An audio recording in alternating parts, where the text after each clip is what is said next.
こんばんは。今日も暑いです。めちゃくちゃ暑いです。雨が全然降らない状況がまたも続いています。ちょっと遠いかなこれ。音楽が高いような気がする。ちょっと待ってね。出てた。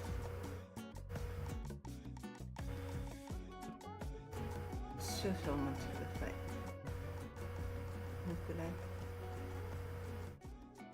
こんくらいですかね。よし、こんばんは。今日も暑い日がまた続いています。わわわわわわ。全くと言っていいほど雨が降らないです。どうなっちゃうんでしょうこれ。夜中の雨も全然期待できないで暑いです。今日はなんか昨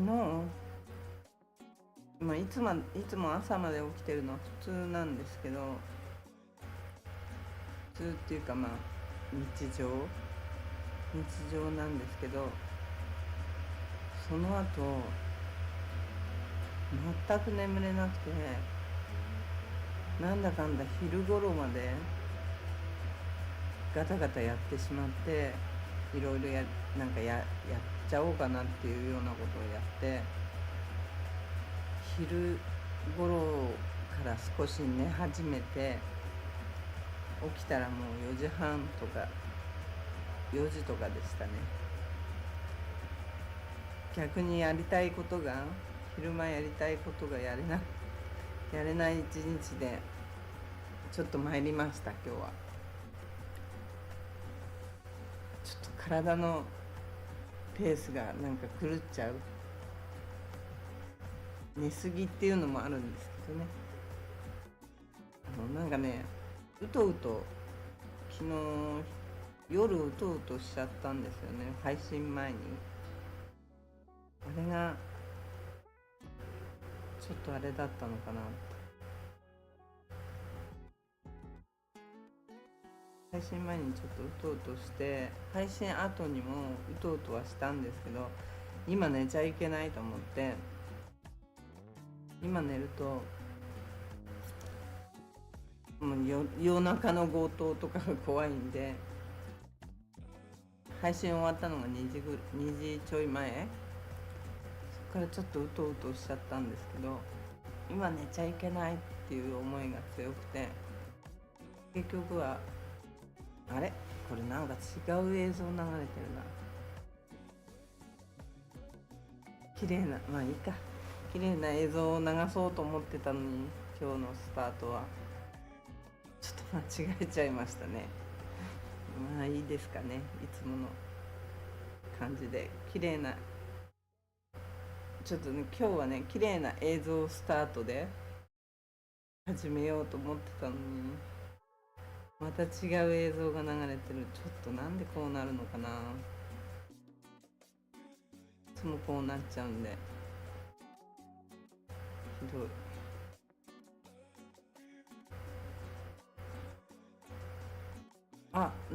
ナバルさん、こんばんは。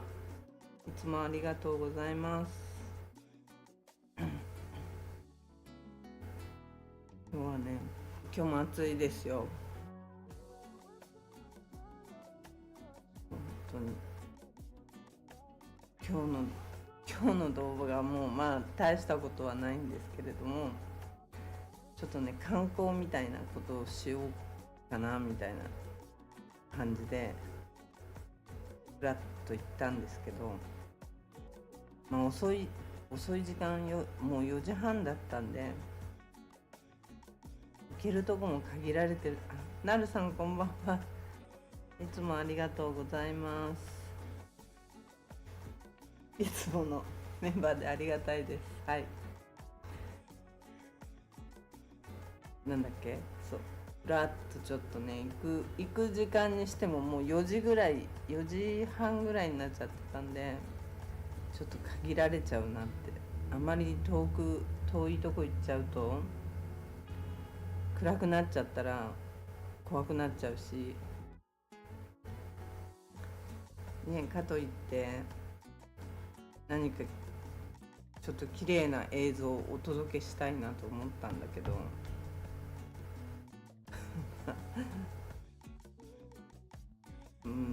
後で動画流します。ちょっとねあんまりねいつもの私の状態なんで期待してる人はいないとは思うんですけど、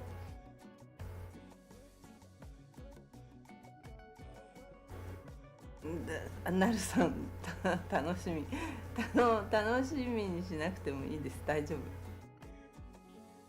これ昨日かな一昨日かな、うねさんがなんだっけな、ポッドキャストだっけな、なんかツイキャスをやればいいのにって言ってたんだ。ツイキャスって言ってた。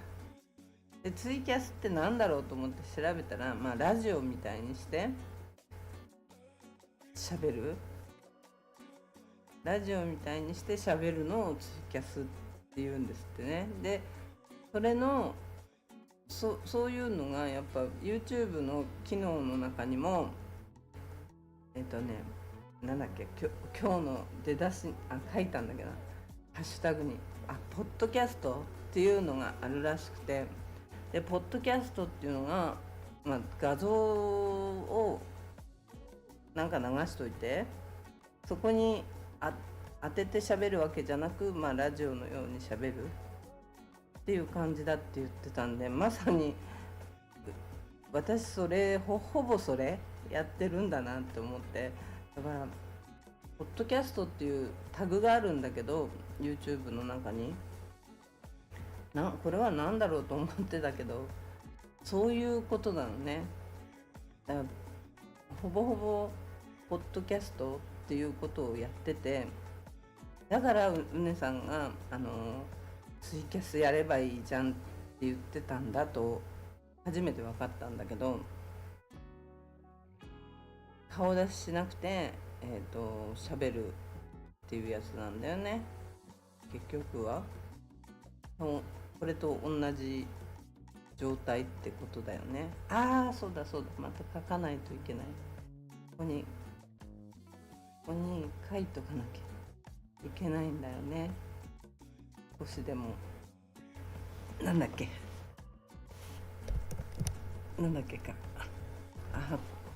これがちょっとお待ちください。少々お待ちを。よ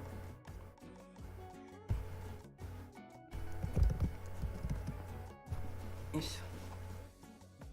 書いておいた方が良いということで書いておきましたね。よ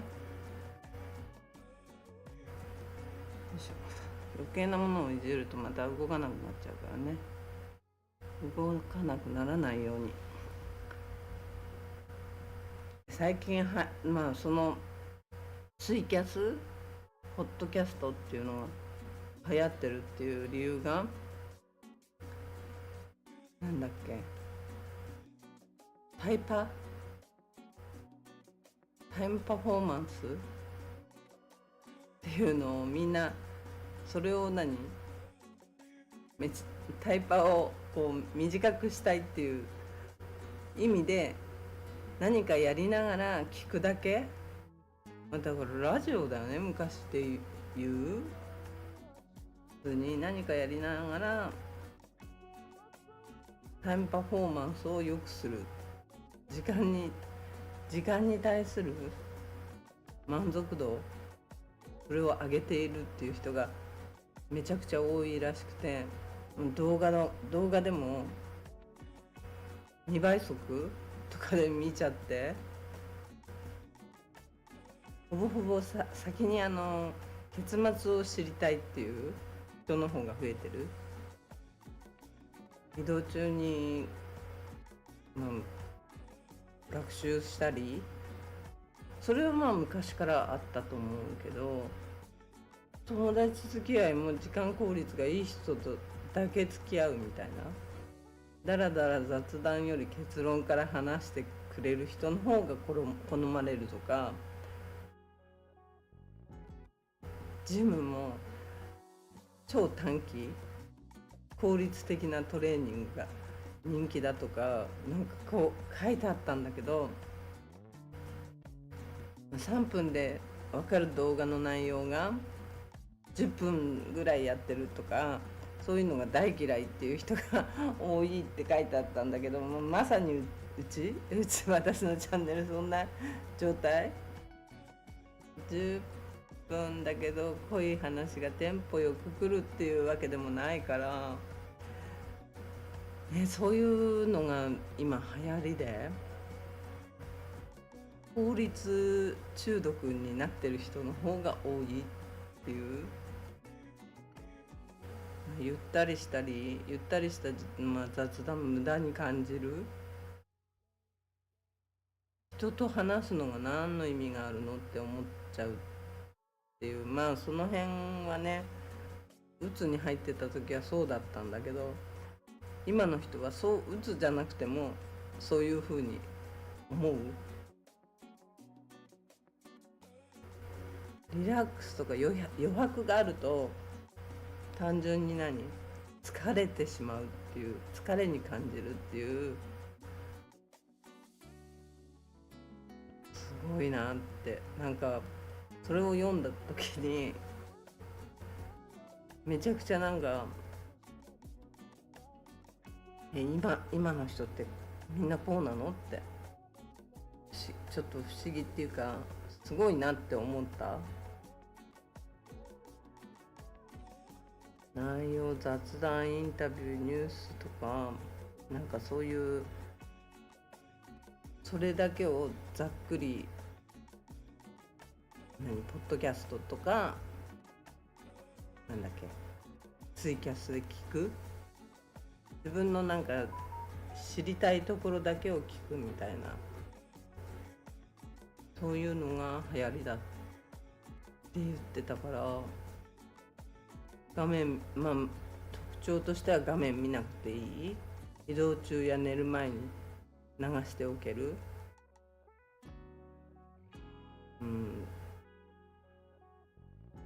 どうなんだろう。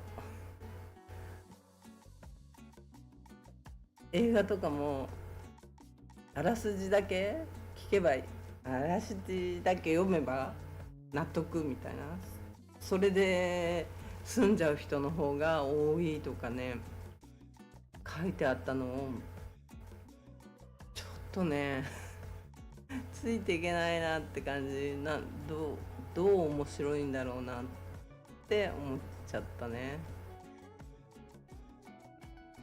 それでも音が済めば時間の短縮にはなるから、もちろんいいのかもしれないんだけど、そんなに忙しいのかな、みんな今の人たち。2分で映画の内容を全部まとめたものを見た方がいいとか、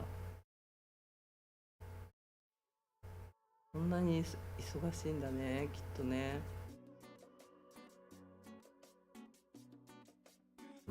ラーメン屋さんとかは並んで食べる店とか結構、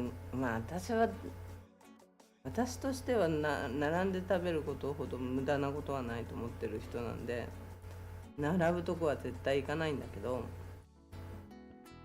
そういう並ぶことももちろん嫌で、並ばずに入れる店を選ぶっていうのが今若者のトレンド。深く内容を理解する前に終わらせちゃうっていうか、早く終わるっていうことを重視してるっていう。こんなに忙しいんだね。仕事に忙しいのか、一日がその人たちに聞くと24時間でも足りないんだって。なんでって聞くと、SNS 見て、副業して、仕事して、勉強して、人間関係に気を使って24時間じゃ足りないっていうらしいんだけど、いやすごいなって。感動とかもいらないって書いてあった。ネタバレ OK、 要点だけで良いって。みんなそんな感じなんですかね。みんな、コスパとかよく言うよね。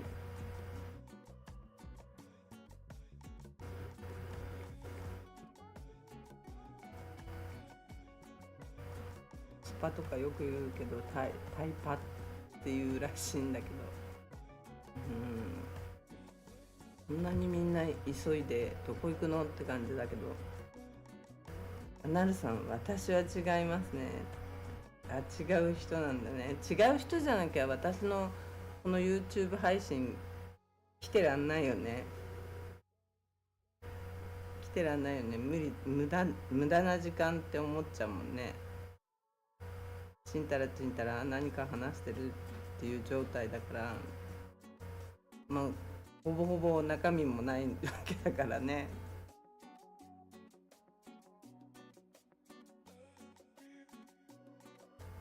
判決を先に知りたいっていうようなところではないからね、うちのチャンネルは。にゃにゃダメ、ちょっとごめんなさい。にゃにゃダメダメダメだよ、ほら。ちょっとごめんなさい。ダメにゃにゃ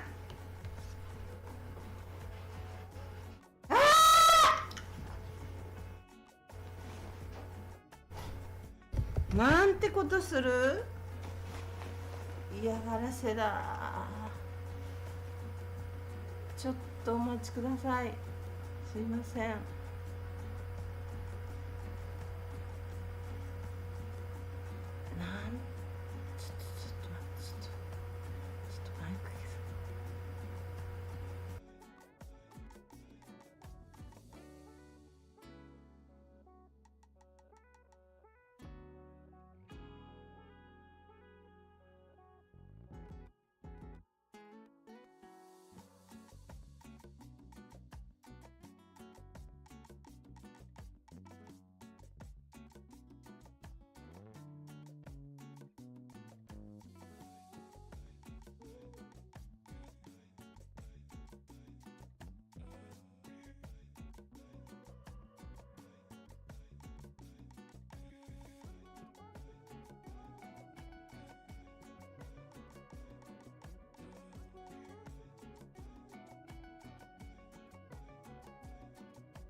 いや、すいません、申し訳ないです。お待たせしました。いやー、人の顔見ながらニャニャが人の顔をじーっと見ながらソファーの上でおしっこしてったんですよね。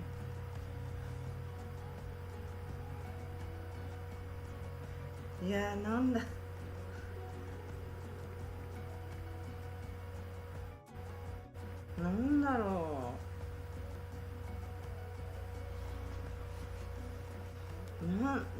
何か機嫌の悪いことをしてしまったのかな、わかんないんですけど、おしっこされましたね。人の、しかも顔を見ながら、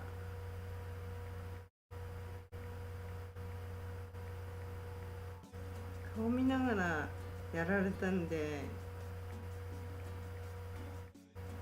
なんだろう、何か不機嫌。野原さん、なんじゃ、そうなんですよ、なんじゃですよね。やられました。人の顔見ながらね、顔見ながらってことですよね。そう、嫌がらせだと思うんですよ、なるさん。ほんとそのまま、多分。ちゃんとね、始まる前にブラシもしたし、ご飯もあげたし、何も悪いことしてないんだけど、にゃにゃに遊ばなかったっていうのはあるけど、ちょっと忙しくてバタバタしてたんで、バタバタして、動画編集とかしてたから、だからそれぐらいしかニャニャの嫌がることはやってないつもりなんですけど、人の顔をじーっと見ながら、ちゃんと凝視しながらおしっこしてましたね、今ソファーで。いやー、そして逃げていきました。嫌がらせなのかな、やっぱり嫌がらせにしても、なんだろう、遊ばなかったからですかね。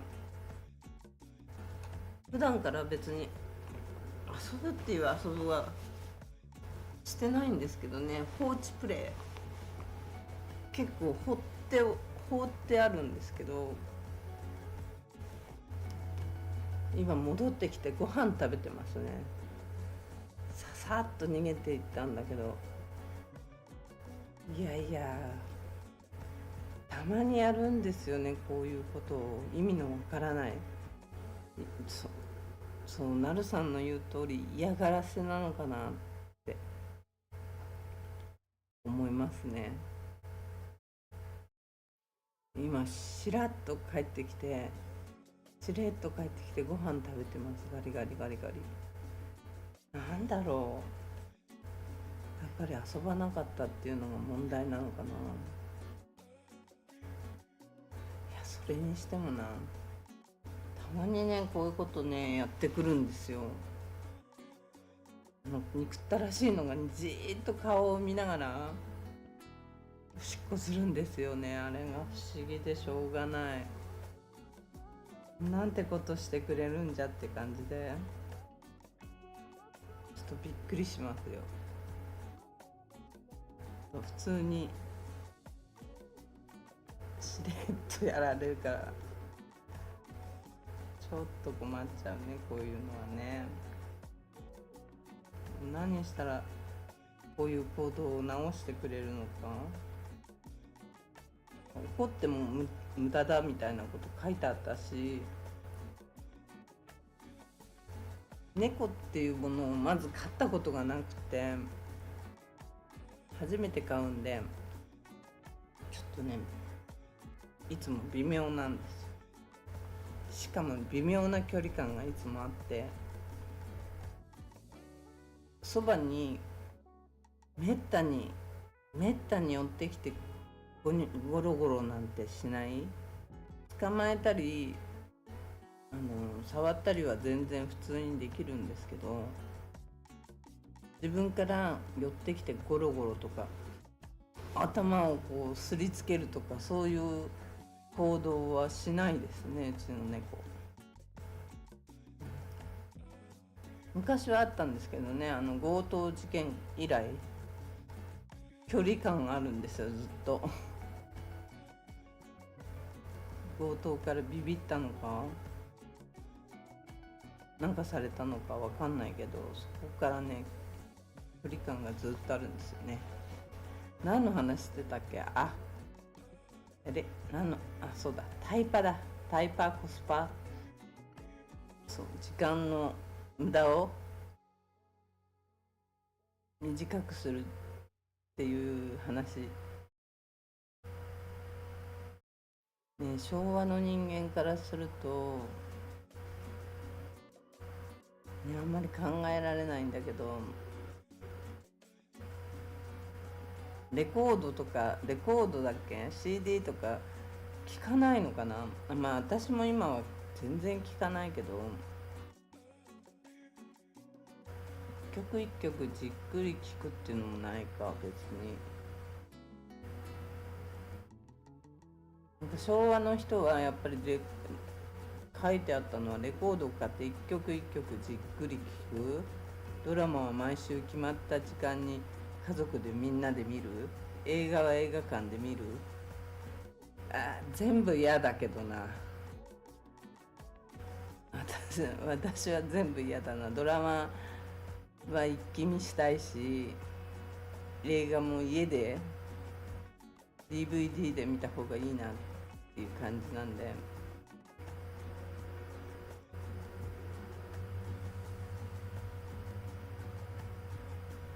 昭和の人たちは寄り道、だべりグダグダした空気が好き。でも今は無駄無駄は悪いこと、遅いは損なこと、話が長いはスキップって思ってるんだって。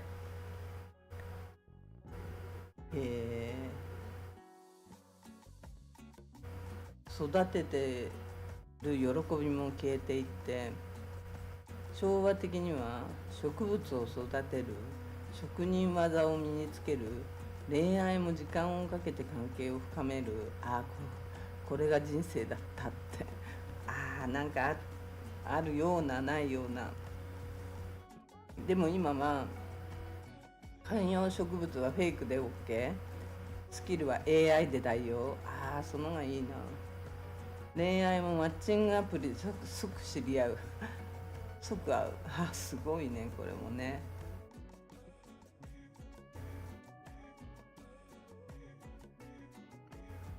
すごいね。昭和の人間は遠回りして転んで痛がって、それでも笑いながら飲んでたんだよって昭和のおっちゃんはぼやくらしいです。タイパ文化は昭和の感覚からすると味気ない。昭和の人間から見ると、だから人間っぽさや深みっていうものがどっかに消えちゃったみたいなことを昭和の人は言うらしいですね。昭和って言ってもこれ随分昭和の人なんじゃないかな。だって AI があることはやっぱりコスパにつながるよね、絶対に。 AI はね、やっぱあって、今でこそあって当然にみたいな状態になったし、今ないと困るな AI。 逆に AI 使わない人の方が少ないんじゃないかな。仕事にも絶対使える道の一つだよね、 AI は。多分なんかね、さっき調べてたら、なんだっけな、ちょっと待ってね、なんだっけな、どこだっけな、この辺だな、この辺に。そう、AI でも最近のはエージェント型 AI っていうのがあって、エージェント AI っていうのは、何でも自分のスケジュールも管理してくれたりして、自分で判断して、AI 時代が自分で判断して自分で行動して結果まで出してくれるんだって。半自動秘書みたいな感じ。すごくない？これスケジュール管理や、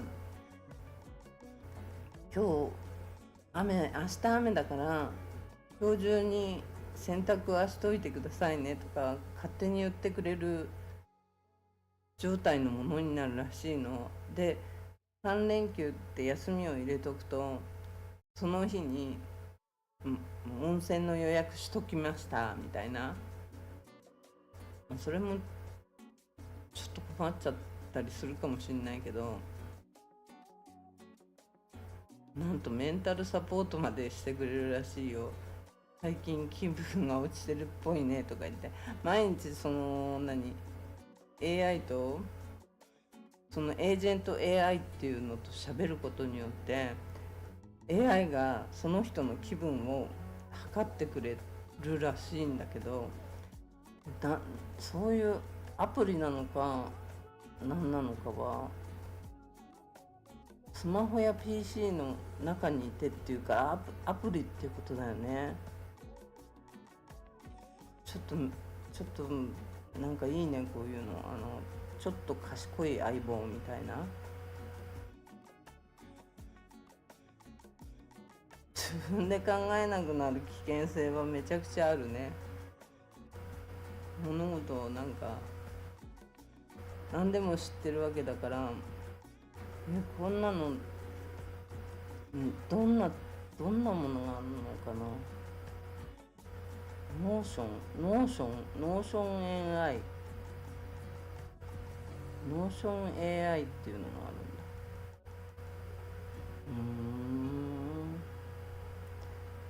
んだ。エージェント GPT、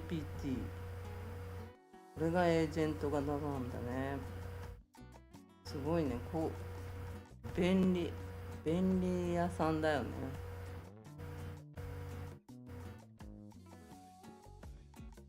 無料プランでもある程度はできるらしい。ちょっと便利もんだよね、こういうのがあったら。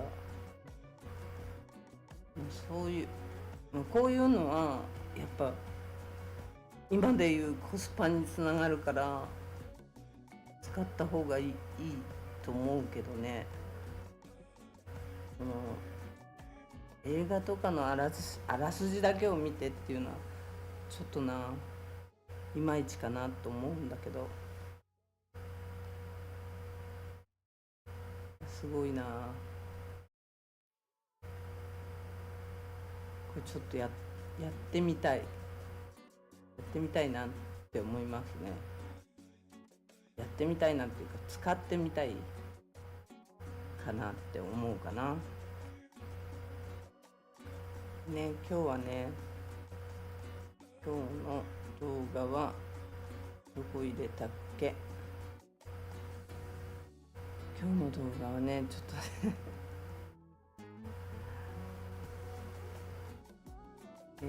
ちょっと待ってね。どこだちょっと消した。今違うの消した。よかった。危ない。ちょっと入れますね。今日もね、まだなんだっけあれ、地区感染じゃなくて軍艦、駆逐艦、それはまだいますね。ちゃんと止まってる地区艦は。ちょっと今日の動画はこっちです。今日はね、道路も綺麗に映ってる動画になってますね、少しは。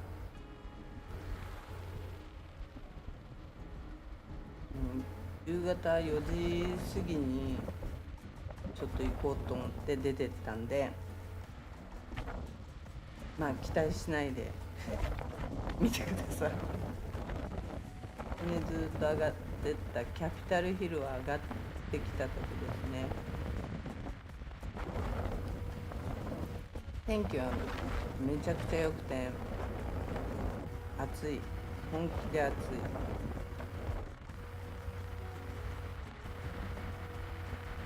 本気で暑いんで、これがサイパンのガバメントの政府の本体のビルですね。知事がいるところ、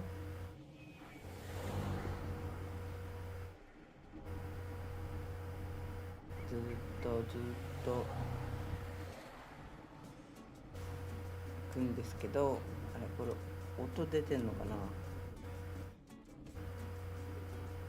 これね、音出てないと、この動画の音が出てないと分かりにくいんですけど、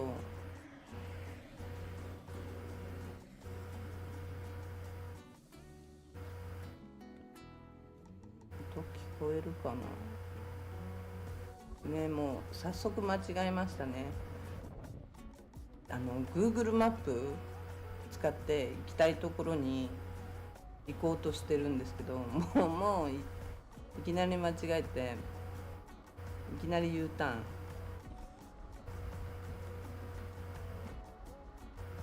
きなり U ターンして、危ない、危なくないね。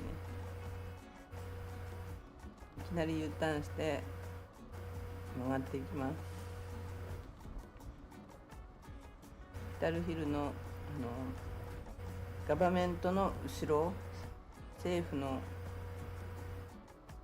後ろの道をずっと入っていく形で入っていってますね。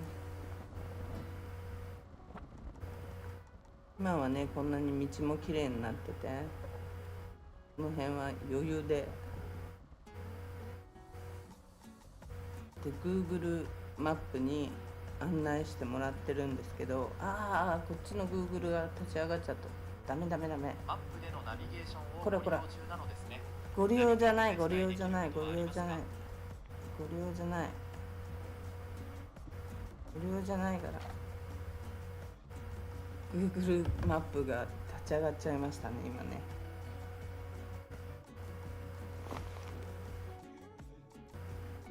Google マップの言う通りにこうずっと走ってってるんですよ。目的地にどうやって行くのかもう全く忘れちゃったんで、今日はなんだっけ、オールドなんとかバイザシーとかっていうとこにちょっと行ってみようと思って走ってってるんですけど、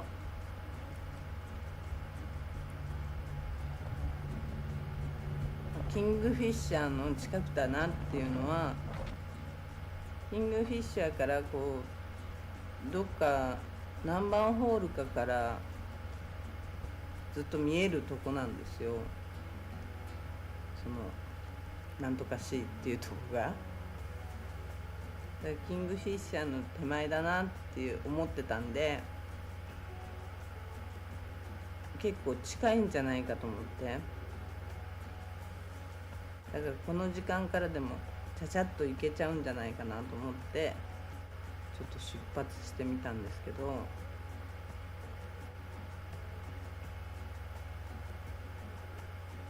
ちょっと怪しくなってきてますね。もうすでに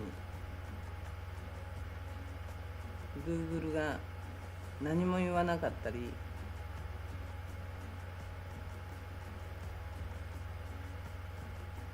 ちょっと私的にはこう Google があっても不安な状態でいるとこですね。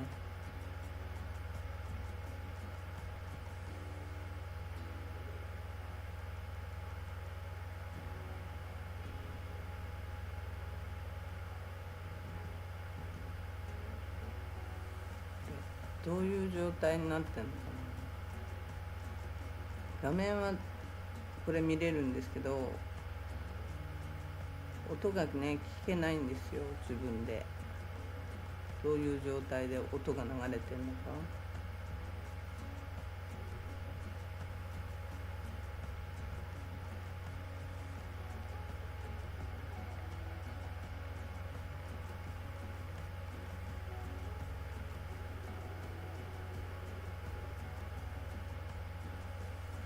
なるさん、何もないところですね。何もないんです。山ん中なんです、これ。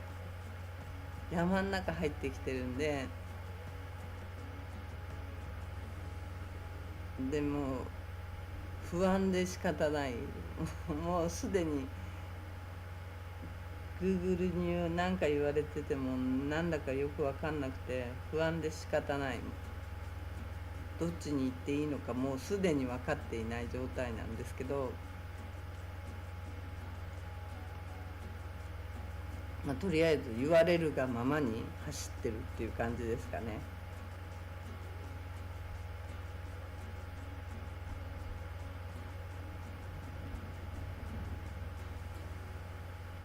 本当に何もないんですよ。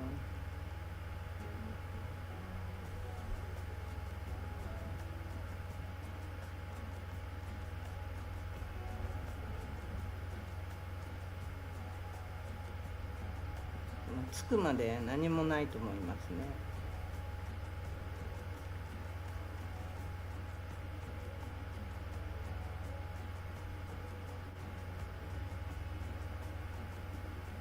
およそ200メートル先、着くまで何にも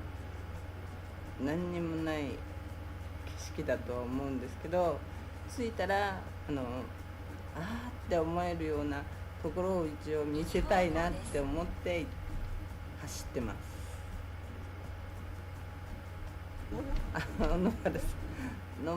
ナバルさん、すいません。ナバルさん、どこ行くん？およそ300メートル先、右方向です。いや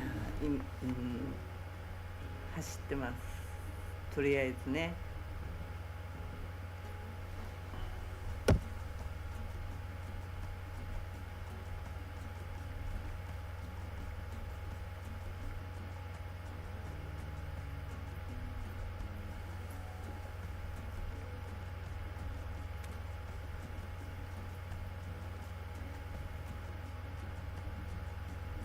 映像か綺麗。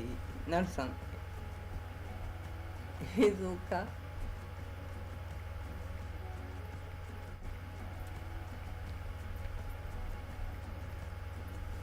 映像ね、映像が綺麗ね、多分。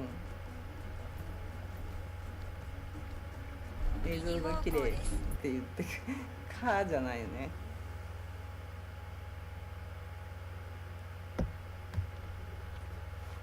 綺麗でしょ、綺麗でしょって言ってもこれ山しか映ってない。草しか映ってないね。草しか。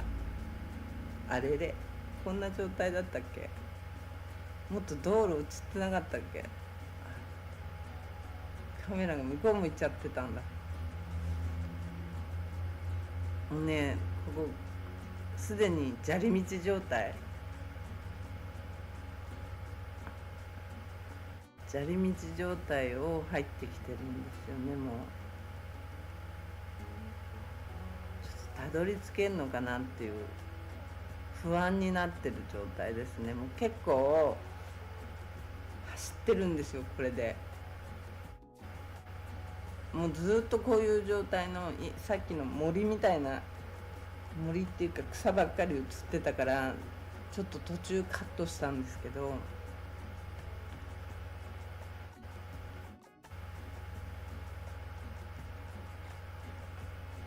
私この間ここも来たような気がするなって感じなんですよね。この建物見た気がするんだけど、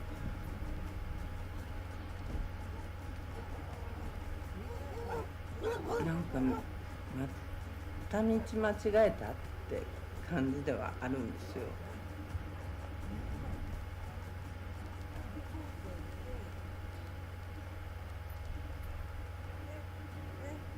なんか恐る恐る人が車がいっぱいいて人がいっぱいいたんですよ、ここのとこに。南に進みます。行けないのかな。行けないのかな。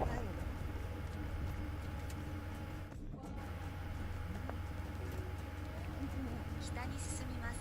続いて左方向です。左方向です。続いて右方向です。右方向です。続いて U ターンします。バーじゃないですね。バーではないですけどね。なんか集まりがありましたね。なんか U ターンします。続いてみんなが左方向です。 We can I go there? 集まって飲んでるっぽいとこでしたオーねト。バイ。うんうんうん。こうそうバーではないですけど、これこっち？かな？こっち？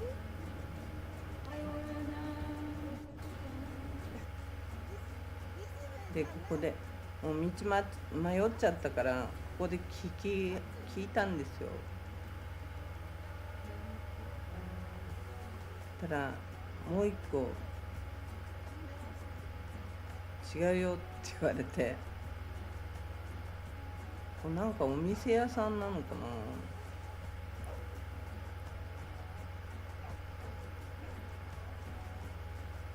右方向です。続いてもうすでに私はまた迷子ですね。およそ300メートル先、左方向です。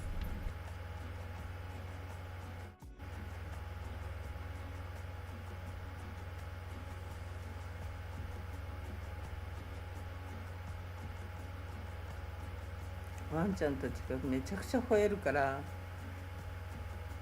車から降りていけない状態でしたね。なんか下のもう一個戻って下に行けって言われたんで、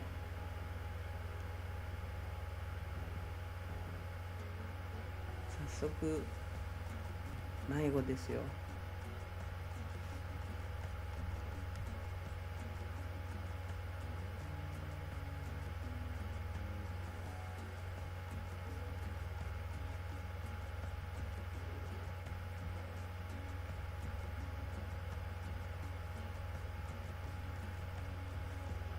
いつも迷ってるんで、も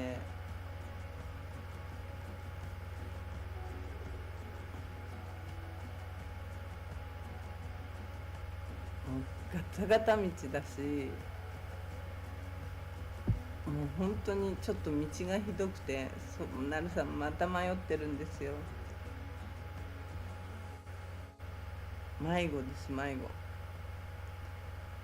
ちょっと道が悪すぎてガッタガタ道で、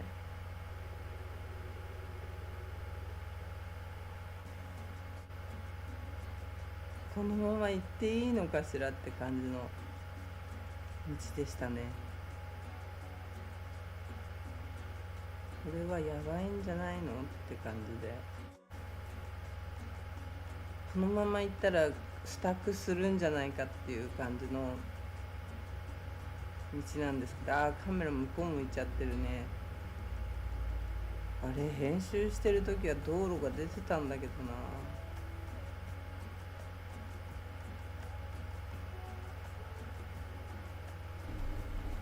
左方向です。とりあえず舗装された道路に戻ってきて、そこからまたもう一回Google の言う通りに行ってみようと思って、800メートル道なりです。もうアスファルトとかこの辺割れてんですよね、バリバリに。ミドルロードのとこでも陥没したみたいなところがあったけど、そういう状態のところが多くて、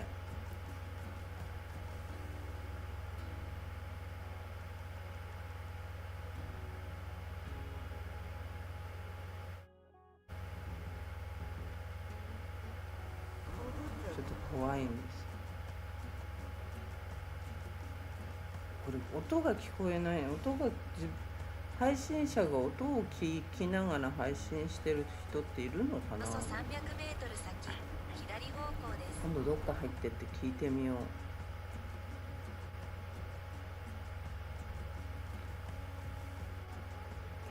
ちゃんと Google の通りには行ってるんですけどね。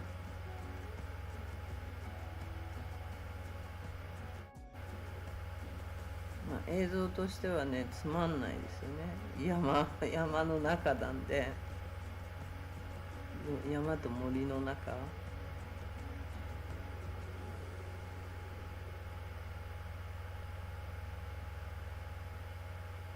れこれいつの映像？間違いないよね。今日のだよね。あ、いいんだ。今日のだ。なんか左方向です。森ばっかり。ここもこう曲がっていけって言われたんで曲がってみたんですよキロメートル道なりね。です。そしたらもう砂利道ですね、いきなり。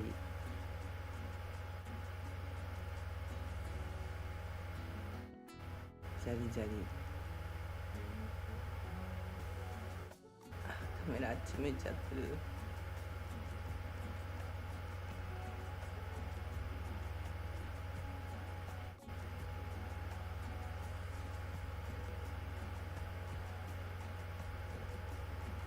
ちょっと倍速早めにしてるんですけど、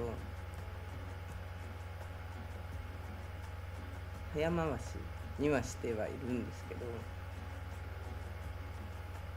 こでね車がすれ違ったから、一応車が通れる道なんだと思ってちょっと安心はしたんですけど、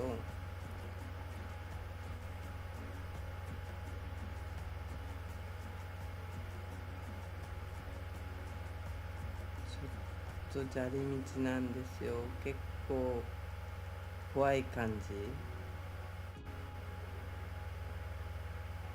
どうなっていくのかが全然予想がつかなくて、もう昔行ったのがもうこんなもんの砂利道じゃない時だったから、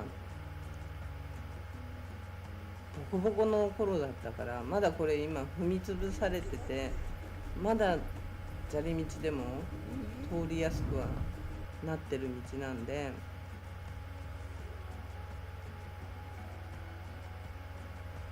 まだ安心なんですけど、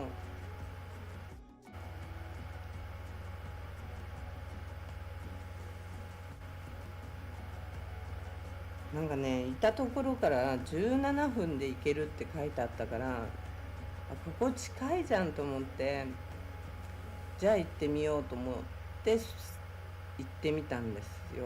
もう17分どころじゃないんですよね。もうね、これ動画早回しにしてあるんで、かなりもう山しか映ってないで、草しか映ってない状態になってますけど、 U ターンします。なんかね、またプライベートって書いてあるとこにまた入ってきちゃったんですよ。前行った時もプライベートって書いたところに入っちゃったんで、その時も断念したんですけど、今日はじゃあ違う道なんだと思って、ちょっと森しか映ってなくて見えないなこれ。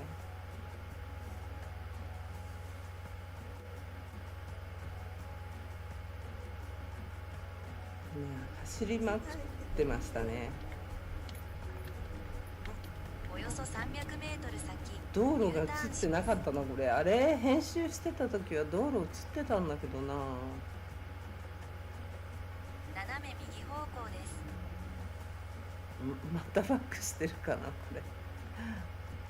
南西に進みます。もう道路がおよそ狭くて、300メートル先、U ターンします。またバックしてるかな。また U ターンしてるこれ。5キロ道なりです。右の道に変えたのか。とにかく Google マップの言う通りに動いてたんですけど、森の中ですよね。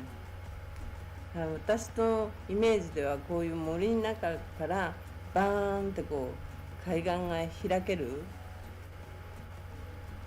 海がバーンって開けるイメージで、今こう下ってる感じなんでいい感じじゃないって感じだったんですけど、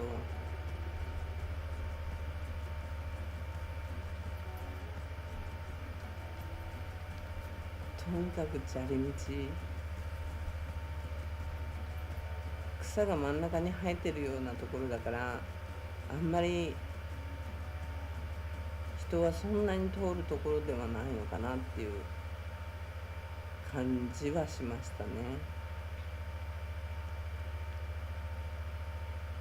あれこれもう登ってる最中かな。もう多分だけどこんなとこ初めて来ましたね。多分昔通ったことあるのかもしれないけど、昔って言ったってもう20年ぐらい前の話なんで全然覚えてはいないんですけど、道路が映ってないのこれ。あ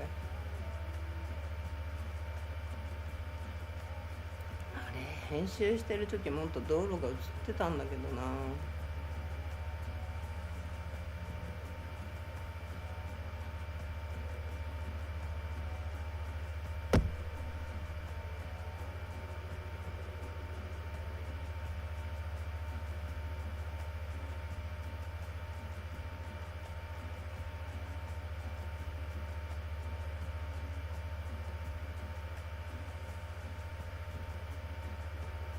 なるさん、マジ山の中ですね。マジで山の中です。本当に本当に山の中で自分がどこ走ってるのか見当がつかない状態で、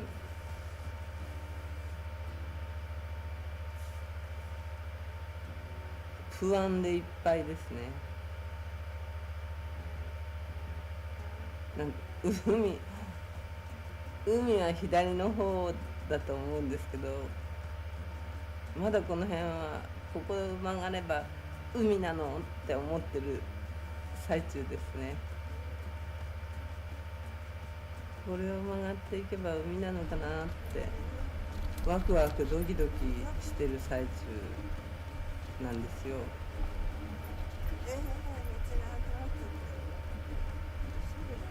道路がガタガタで、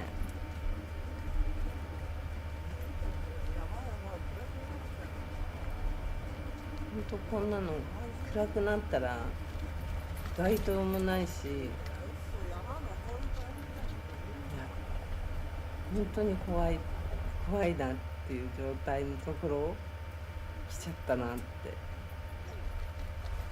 なんだこれ、黄色いテープ貼ってあるね、左側。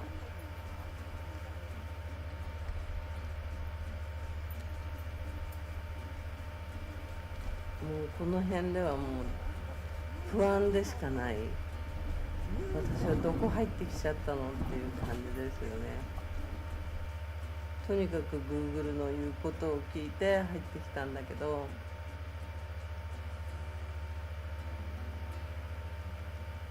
200メートル先右ですとか左ですとか言うんだけど、言うところに道がなかったり、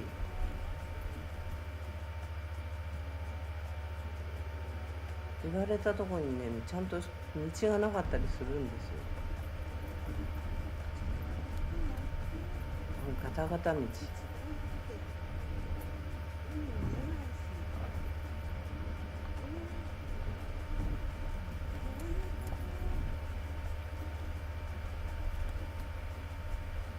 倍速にしてあるけど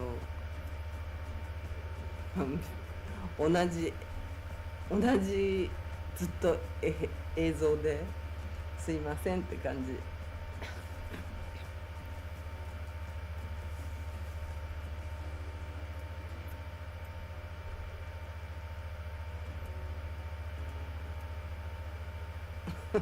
これ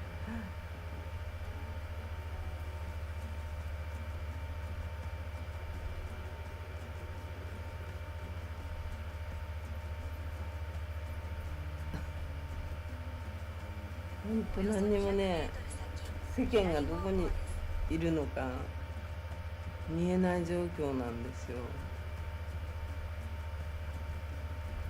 でこんなとこに標識がストップなんて出てくるなんて思いもしなかったっていうような場所で標識が出てきて、そのストップっていうだけね、ワンちゃんがいましたね。でここ曲がってこれ目の前に見えるのがタコチュ山なんですよね。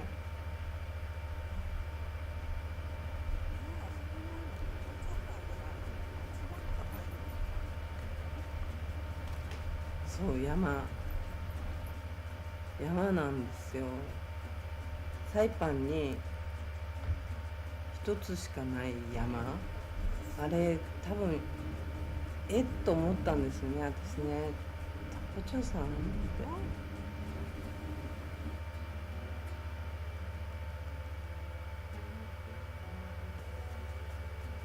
どっかの道で、映像の中では喋ってるんですけど、喋ってるんでみんなは聞こえるかと思うんですけど、なんか山登ってる感じがしちゃって、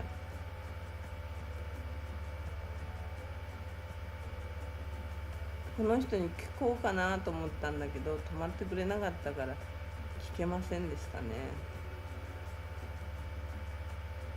止まってくれるかななんて期待をしたんだけど止まってはくれなかったんでダメだと思って、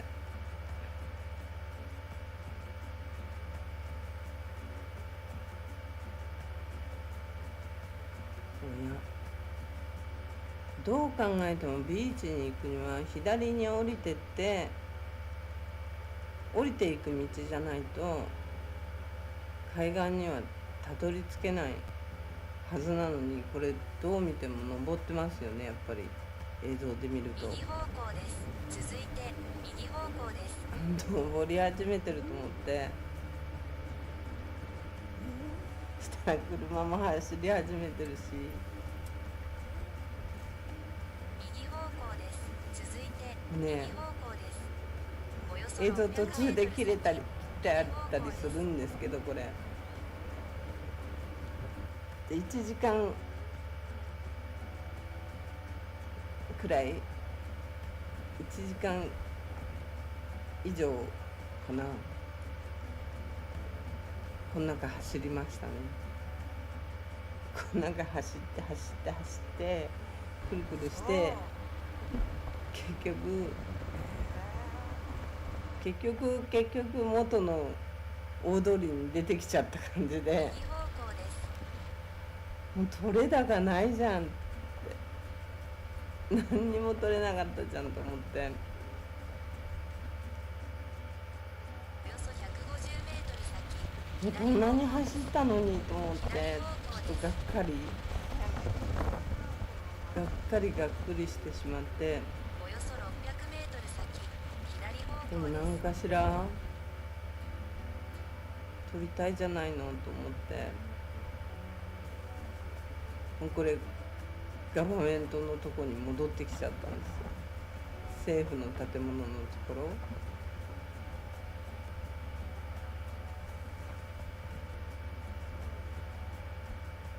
いやもうなんかね、こう結局たどり着けなくて、オールドをなんとかし、左方向です。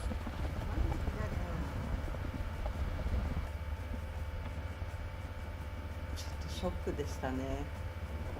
およそ300メートル先。何も取れ高がないから、ちょっと一番近い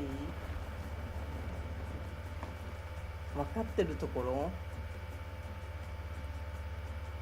分かってる海に行こうかなと思って、もうこの時間からもう一回トライする気は全然起きなかったので、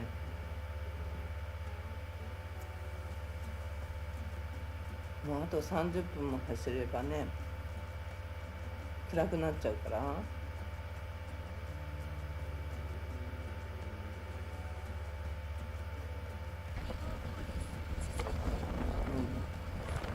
夕日になってきちゃったし、い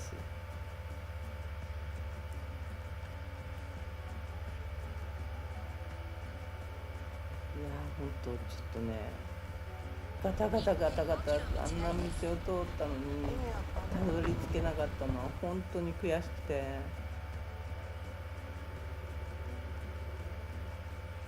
たどり着けませんでしたね。なのでもう一回戦艦でも見に行こうかなと。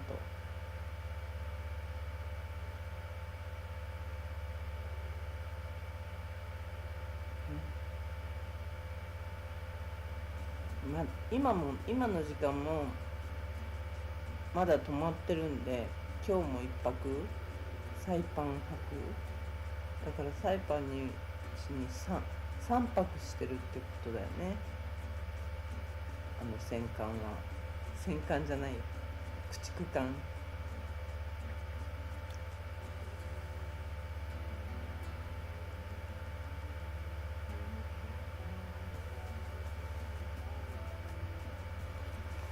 駆逐艦を3泊してるってことですね。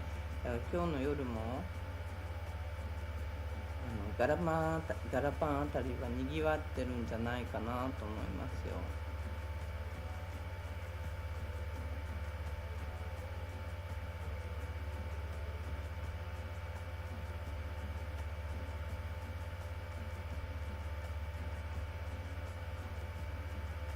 ガラパンあたりはね、きっとにぎわってると思われますね。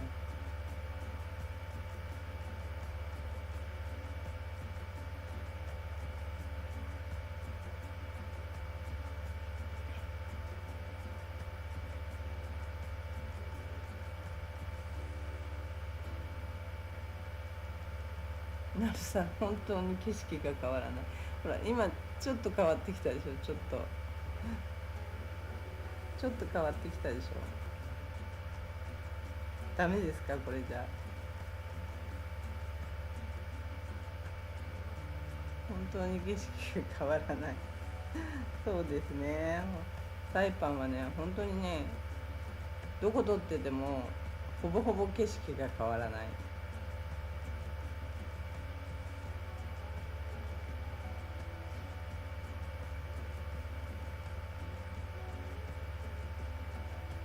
どこ撮っても同じですかね。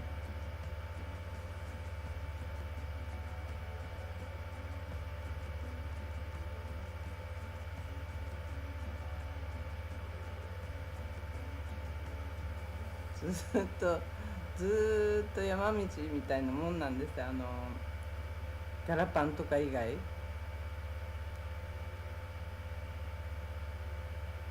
ガラパンあたり以外はね、全部山の中っていう感じ。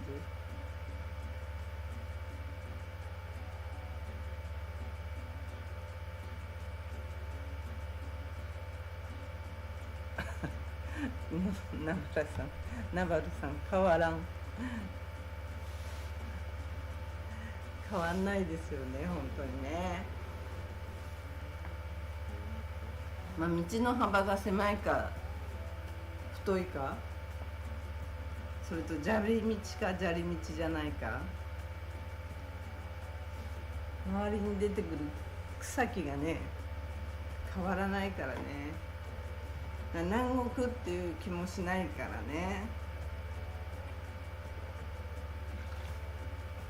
ただの山の中っていう感じ。田舎の山の中。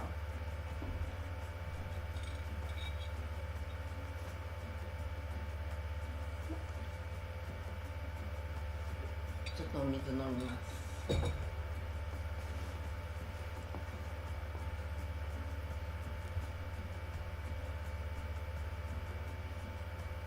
これで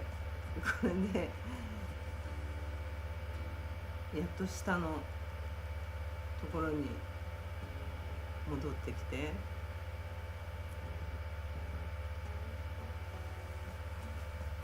あまりにもね、本当はね綺麗なね海をバーってお見せする予定だったんですよ。オールドなんとかなんとかシー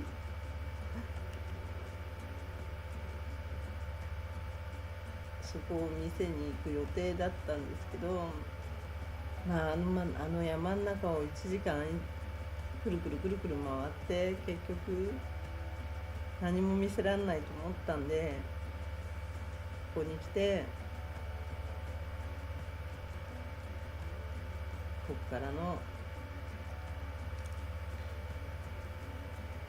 軍艦を見ようかなと、軍艦じゃない、駆逐艦を見ようかなと思ってここまで来たんですよ。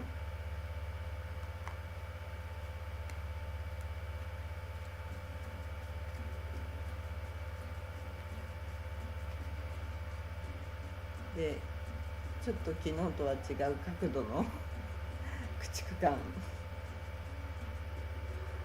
ちょっとだけ違う角度ね、斜め45度の駆逐艦を取りに来ましたまだ止まってたんで、一応貴重だということでね本当は向こう側の海を見せたかったんですけど、いや編集してる時はそんなに思わなかったんだけど、途中カットしましたけど、あんなに今映像にしてこう見ると、あんなに山の中の景色って長らく変わらないもんなんだなと思って、ちょっと残念ですね。残念賞。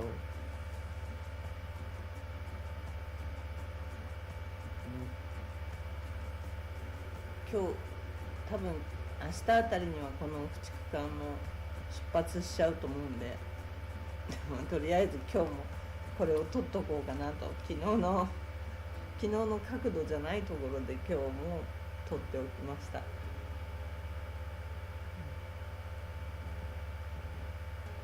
やそれでね、この岩場のとこに行ったらなんか結構海藻が生えてたんですよ。でこれは海ぶどうじゃないのっていうやつが生えてたんだけど、海ぶどうよりちょっと小型、少々小さい感じなんですよ、一粒一粒が。でちょっと食べてみたんだけど、一粒ぐらい食べてもしょっぱとしか感じなかったんだけど、しょっぱさしか感じなかったけど、これ海ぶどうだと思うんだけど違うのかな。もう Google カメラで検索してもまた出てこないし、ちょっと Google 先生当てになんない。今日もだって結局はオールドバイザシーだっけ、なんだっけ、そこも行こうとしたのに、ナビゲーションで行こうとしたのに全然動いてくれなかったから、ちょっとね、観光客の人はサイパンで手に入るなんかサイパンのフリーマップみたいのがどっかしらに置いてあったりするから、そういうのを見て行った方がいいと思う。Google ナビとか多分当てにならない。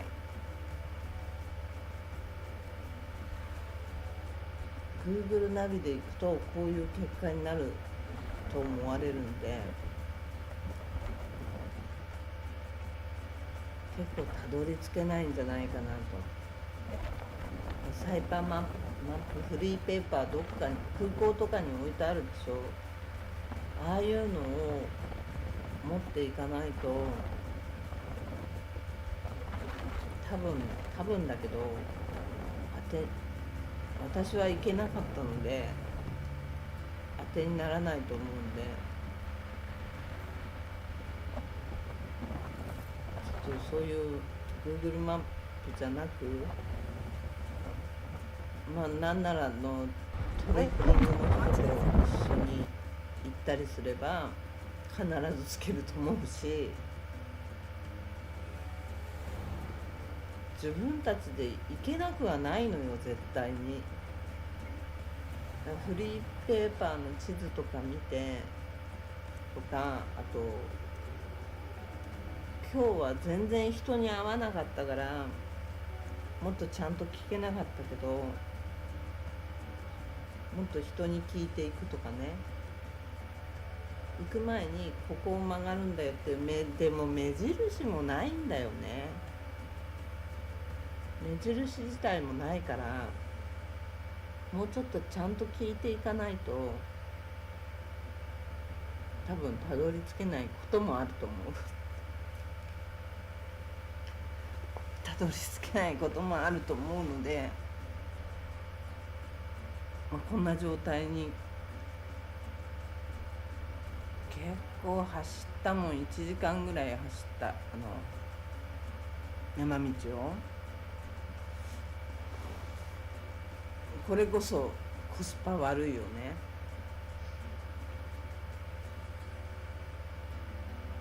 いや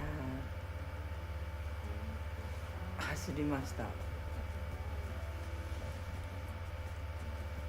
かなりカットしてあるんだけどね、結構走ったんですよ。本当に下手したらムスタングとかなら、ムスタングとかだとスタックする可能性もなきにしもあらず、雨の次の日とか雨の時とか雨の次の日、雨の後は行かない方がいいと思うわ。ギュルギュルになっちゃうと思う。四駆かなんか借りてるならいいけど、四駆じゃなかったらスタートする可能性はあると思う。いや、こんなにいけないもんかねって思いました、本当に。そんでプライベートって書いてあるとこは、なんか貼ってあるとこはでも絶対入らない方がいいから、いきなり看板が出てくるんですよ、プライベートって。そういうとこは絶対入んない方がいいんで、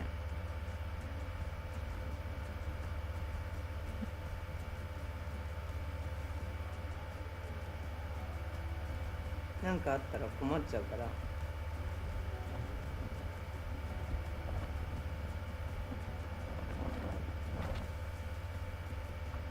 なるさん怖いですもんね。そうそう、なんかほら地元の人のところはね、プライベートって書いてあるとこは入んない方がいいと思います。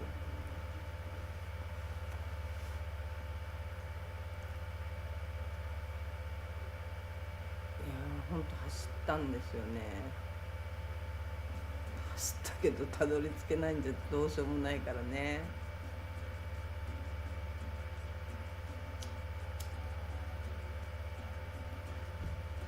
今日はいつもと違う景色を見せようと思ってちょっと頑張ってみたんだけど無駄でしたね。無駄うん。ちょっとガソリンの無駄遣いしちゃったなっていう感じで、かなり悲しいです。なんとかしていい映像をと思ったんだけど残念でした。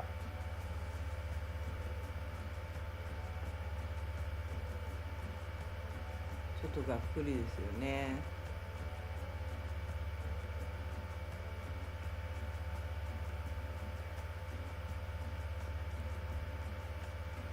せっかく走ってる最中の映像も少し綺麗になったのに、でここで綺麗な映像もバーンって海の映像がガンと違う海のね映像が出せれば本当は良かったんだけどね。迷子の映像だけになりました。登ったり下ったり、2キロ先を曲がってくださいとか2キロこのまんまですとか言われると、なんかサイパンの端から端まで行っちゃうんじゃないかって、サイパン何キロよって思いながら走ってたんですけど、 Google に言われながら。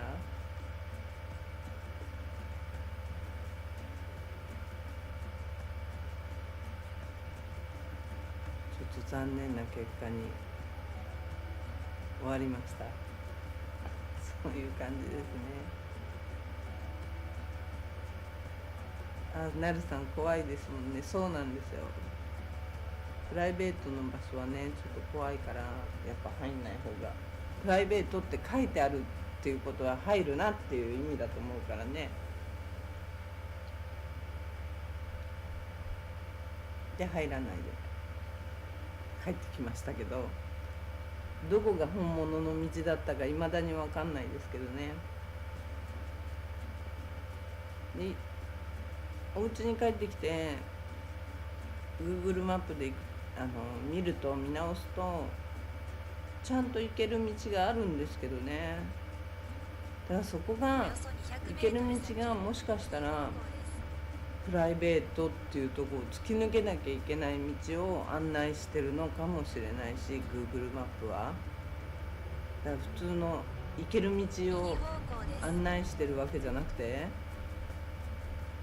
一番近い距離を案内しちゃってるっていう可能性もあるから、そうするとプライベートの中に入っていくっていう状態になっちゃうのかもしれないし、右方だから向ですちょっとね気をつけないとダメかなって。ちょっと音消しときましょうね。なんかなり違うとこを通って本当は行くのかもしれない。 Google マップでは近寄れない場所なのかなっても思う。Google マップを見直してもこの道通ってったよなって思うんですよ。でも行けなかったから、だからそのルートが何個もね、映像にも何個も道が分かれてたりしたから、そっちを行かなきゃいけなかったのかもしれないし、で途中で会ったローカルの人にねところで聞いた時も、戻って一本手前の道を曲がるって言ってそこを曲がったけど結局はプライベートっていう敷地に入っちゃったから、入ってはいないけどプライベートっていう看板のとこにまたたどり着いちゃったから、多分なんか違う道があるのかなって思いました。Google ではここ曲がっていくって書いてあったし、だけどほらここはワンちゃんがいっぱいいたところ、バーみたいなところで、ここの人はもう一本手前だよって言ったから、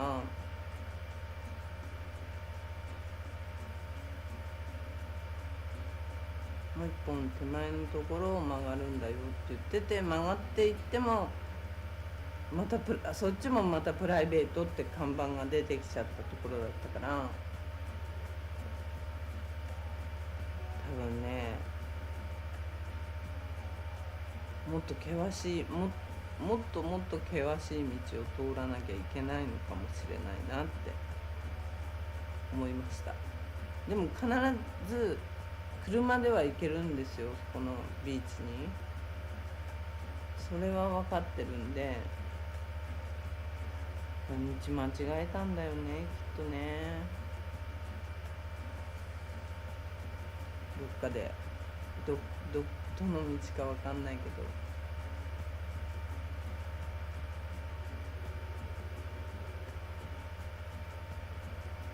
ね、ここのローカルの人もちゃんと優しく教えてくれたのに、まあ一本戻って一本手前だよって言われたけど、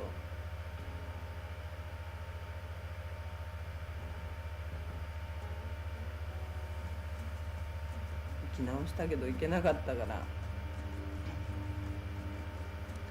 ちょっと残念でしたね今日はね。でまた駆逐艦の映像になってしまったんですけど、最後は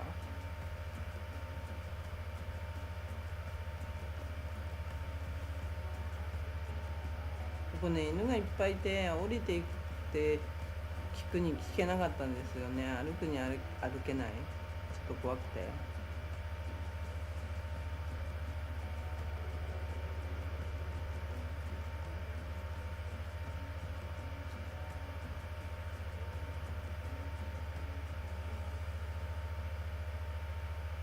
なんか食堂なのかな、バーなのかな、よくわかんないんですけど。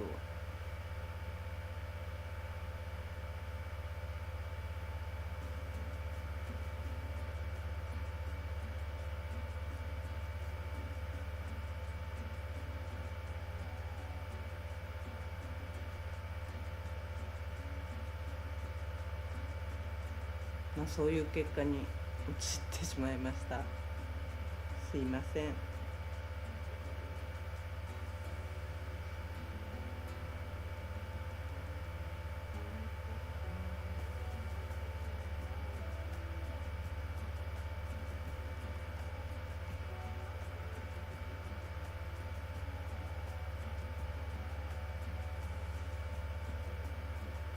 なるさん、結果はいけなかった。いけなかったですね。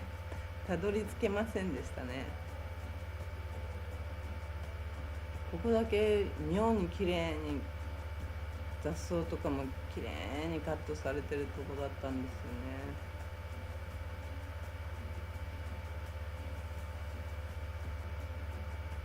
レストランなのかな、何だったんだろうな。それは聞くの忘れちゃったな。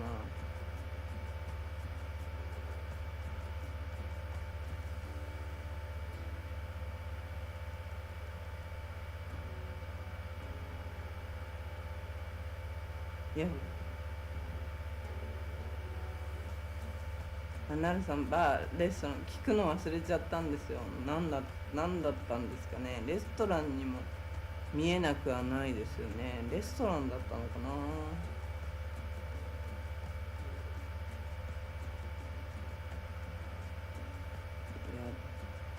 ガタガタの道でしたよ、本当に。雨だと本当に危ないから行かない方がいい。スタックしちゃう。危険なところこんなとこでスタックしたらね、場所も言えないし、なんて説明すればいいのかわからないようなところだから、ガイドさんに連れてってもらうのが一番安全ですけどね。ほら、アスファルトとあんなに段差があるようなところだから、結構ね削れちゃってるようなところですよね。まあ山の中巡りになっちゃいましたね、今日はね。いや、走った本当に結構走った。ちょっとね、ガソリンの無駄だったっていうのにね、ちょっとがっかりですけど、もう途中でタポチョ山が見えた時にはね、もうがっかりしましたよね。ってまたタポチョ山見えちゃうのって、じゃあ方向違うじゃんみたいな感じになっちゃったから、タポチョ山が見えてまた左にも降りていけるんならね、降りていってる感覚があるなら、目指してた道に行けるっていうか、目指してた場所に行けるっていうことでちょっと安心もできたんだけど、タポチョ山が目からそれないから、これは間違ってるんだろうなって思いながら走ってた状態になりましたね。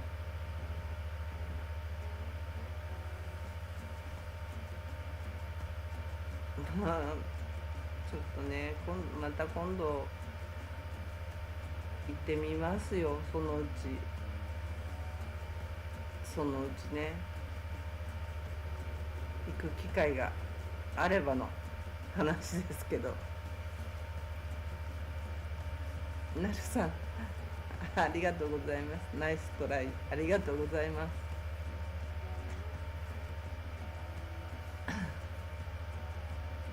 いやー、本当に私としてはね、自分としてはナイストライでしたけど、まあナイスとは言わないけど、トライしてみました。無駄足とも言いますけど、別名。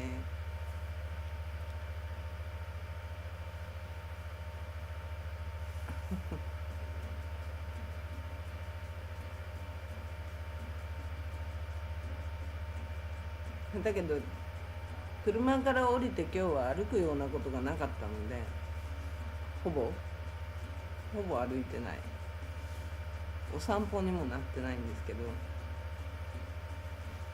この辺ではまだ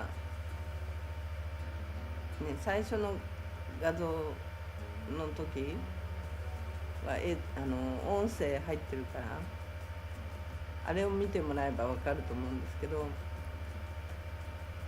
まだ期待感があったんですよ。この辺は期待感いっぱいでワクワクで、みんなにドーンっていう映像を見せられるなって、まだ期待感はいっぱいワクワクだったんだけどな。まだね、初めの時だったからね、ここは。そんな感じです。今日も失敗してしまいましたね、これね、失敗作。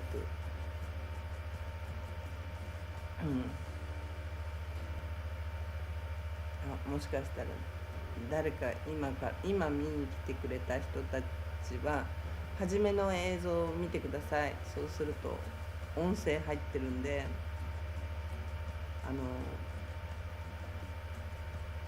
いきさつがわかると思います。今音消しちゃってるんで、動画の音を消しちゃってるんで、ちょっと分かりにくいかと思うんですけど、音声があるところを見てみてください。こ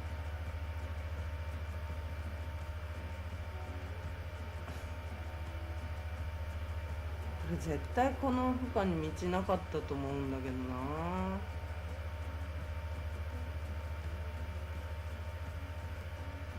画角がもっと道路を映してる、編集の時はもっと道路が映ってたんだけど、編集でカットしちゃったのかな。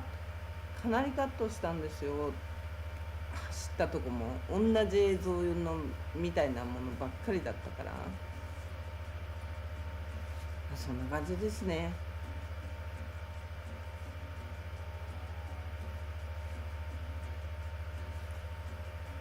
ナイストライ。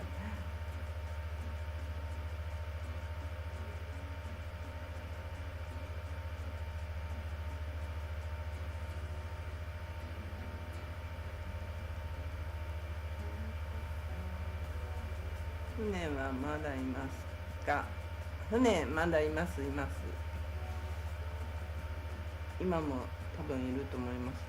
出発したりするときはボーとかフーとかなんか言うと思うんで、さっき夜見たときはまだいたんで、多分まだそのボーとかフーとかいう音は聞こえてないんで、まだいると思うんですけど、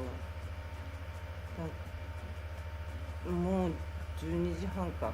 ガラパンはだからまだ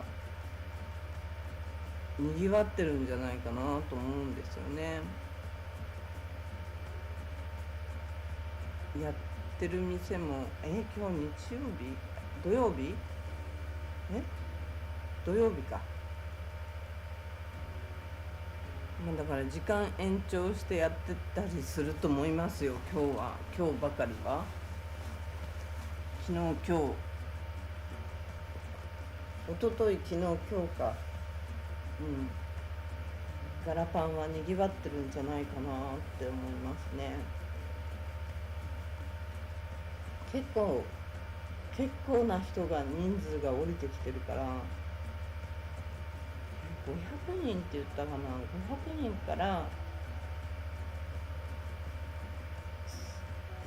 500人って言ったかな、300人から500人って言ったのか、500人から800人って言ったのか、どっちかだと思うんですけど、それなりの人数があの船から降りてきてるんで、だからバーとか、マッサージとか、そういういろいろな職種が潤ってるんじゃないかなと思いますよ。そんな感じですね。ちょっと船見ていきましょうかね。いるかな。ちょっと待ってくださいね。少々お待ちを。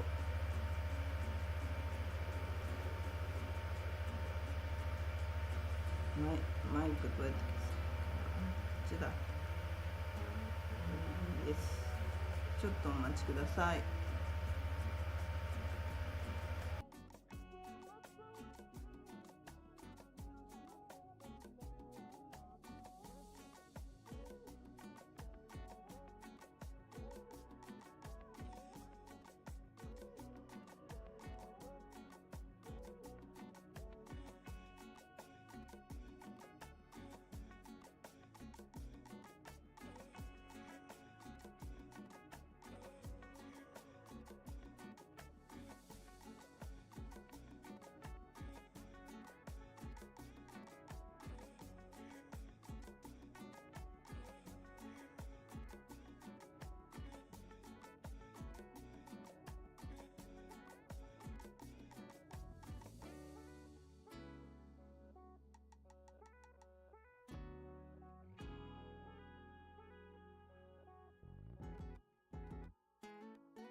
すいません、お待たせしました。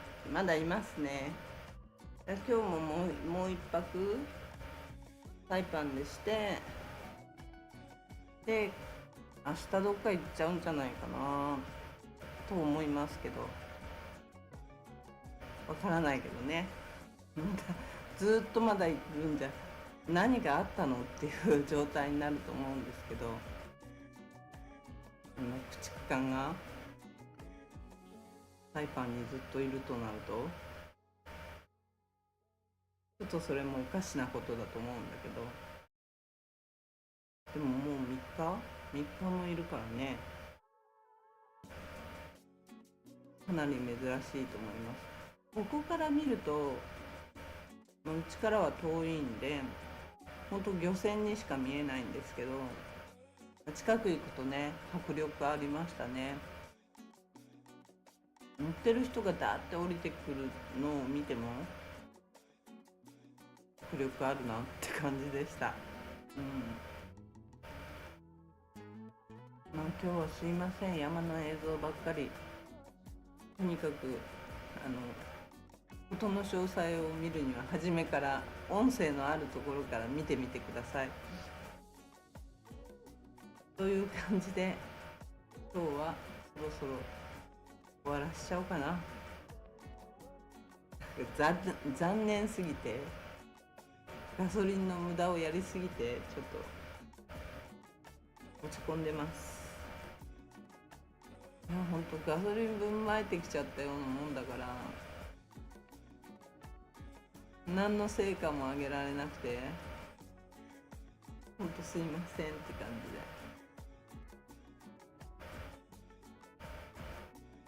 この苦しい時に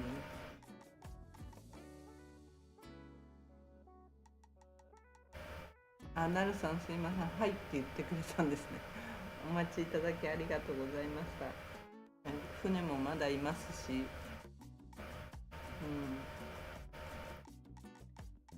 今日はね、なんかね、これといって新聞も更新されてなかったから、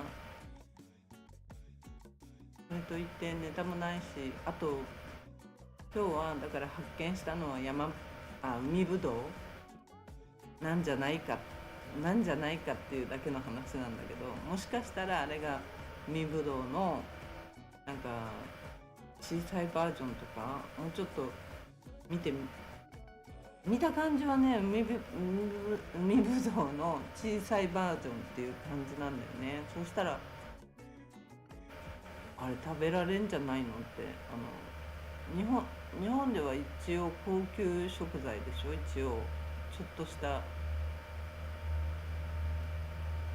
海ぶどうだと思うんだけどな。どうなんだろう。さっきの映像もう一回見てみて、Google 先生ちょっと当てになんないんだけどね、今回のこれで全く当てになんないなっては思ったんだけど、ちょっ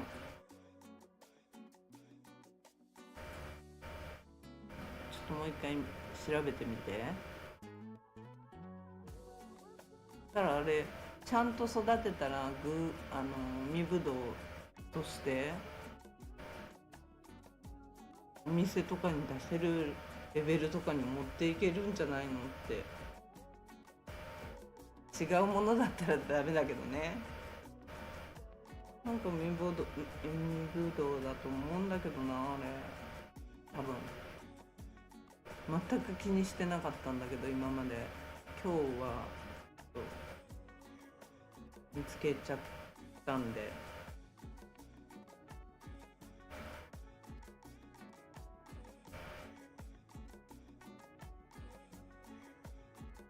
ちゃんと後で画像を調べてみます。なるさん、海ぶどうだといいですね。そうですよね。海ぶどうだとなんかね、海ぶどうでもっとプリプリした感じの実がいっぱい日本のはついてたと思うんですよ。1、2ミリの2ミリぐらいの草がついてたと思うんですけど、あれはものすごい小さかったんでちょっと違うのかなって。一つ食べてみたけどプチっていう感覚はなかった。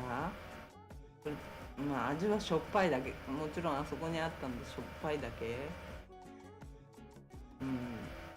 どうなのかなって思います。という感じで今日はこの辺で、また明日なんかちゃんといいものが撮れればの話、撮れればちゃんといい動画を出したいと思います。撮れなければまたこのツイキャスなんていうのなんだっけこれ、ポッドキャスト状態になると思います。またよろしくお願いします。ありがとうございました。それではまたよろしく。今日もありがとうございました。ありがとう。なるさんお疲れ様でした。ありがとうございます。まだ終わり方と始め方がよく分かってなくてごめんなさい。よかったらチャンネル登録、いいねボタンよろしくお願いします。それでは失礼いたします。